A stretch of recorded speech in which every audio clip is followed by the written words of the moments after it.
The electromagnetic pulse hit Earth's atmosphere at precisely 14:23 GMT, a silent herald of destruction that rendered every electronic device within a 1,000-kilometer radius utterly lifeless.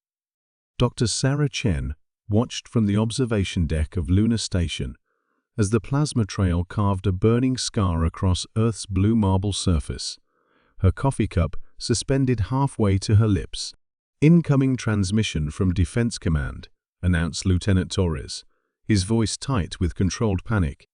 The backup quantum communicator, one of the few systems hardened against EMP, crackled to life. "All stations, this is General Morrison." At 14:20 GMT, an unknown object impacted the Pacific Ocean, approximately 200 kilometers west of California. Initial readings suggest a controlled nuclear detonation in the upper atmosphere. "We are now detecting massive seismic activity along the Ring of Fire. This is not a drill." Sarah's hands trembled as she set down her cup. Through the reinforced viewport, she could see the familiar glow of city lights beginning to flicker and die across the night side of Earth. The cascade failure had begun. Dr. James Okafor, the station's xenogeologist, floated over from the spectral analysis console. "Sarah, you need to see this." His dark face was grave. "The object that detonated it wasn't one of ours. The isotopic signature is completely alien. Unknown heavy elements, fusion byproducts that shouldn't exist in our periodic table." The implications hit her like a physical blow. Humanity had spent decades preparing for first contact, imagining diplomatic exchanges and cultural revelations. They had never seriously considered that first contact might come in the form of a nuclear weapon. "How bad is the damage?" she asked, though she dreaded the answer. Torres was monitoring the emergency frequencies. "Power grids are failing across 3 continents. The pulse took out most of our satellites in low Earth orbit. But that's not the worst part." He paused, his face pale. "The seismic monitors are showing coordinated tectonic activity. Whatever they hit us with, it's designed to trigger geological instability. They're trying to crack the planet open." Sarah's mind raced through the possibilities. An advanced civilization capable of interstellar travel wouldn't need to resort to such crude methods unless they wanted the planet intact but uninhabitable by humans. A terraforming operation disguised as genocide. "Get me a channel to Mars colony," she ordered. "If Earth falls, they need to know what they're dealing with." The next 6 hours were a nightmare of coordinated catastrophe. Mount Fuji erupted with unprecedented violence, sending ash clouds that darkened half of Asia. The San Andreas Fault finally gave way, dropping San Francisco into the Pacific. But humanity, bloodied and reeling, refused to go quietly into extinction. From the industrial complexes of Mars, where humanity had spent 2 decades perfecting fusion-powered manufacturing, came the first response. The Red Planet's orbital shipyards, originally designed to support asteroid mining operations, were rapidly retooled for war production. Admiral Elena Vasquez, commander of the Martian Defense Fleet, transmitted her intentions with characteristic bluntness. "They want to play with fire? Let's show them what humans learned from splitting atoms." The counterattack began 3 days after the initial strike.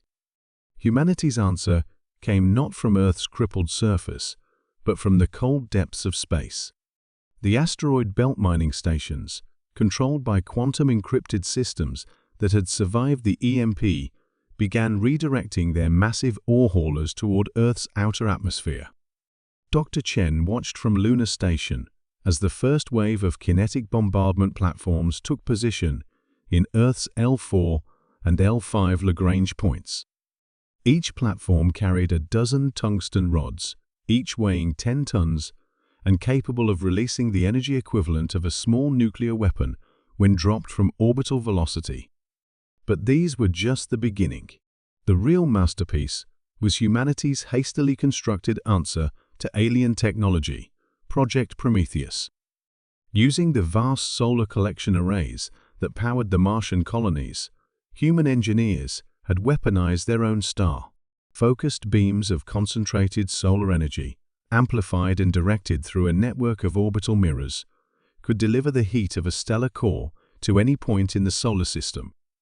"Contact," announced Lieutenant Torres, his voice steady now with the calm that comes after accepting the unthinkable. Multiple bogies emerging from Jupiter's magnetosphere. Count: 18 vessels, unknown configuration. The alien fleet was impressive, sleek, organic-looking ships that seemed to bend light around their hulls. But they had made a critical miscalculation. They had assumed that destroying Earth's technological infrastructure would cripple humanity's ability to respond.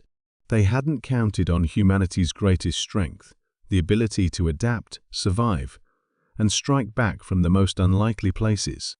The battle of the inner system lasted 47 minutes.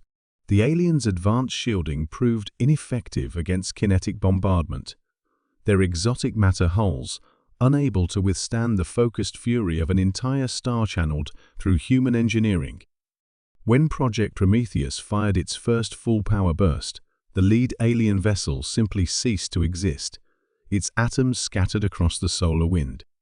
The surviving alien ships retreated toward the outer system, but humanity was no longer the primitive species they had attempted to exterminate.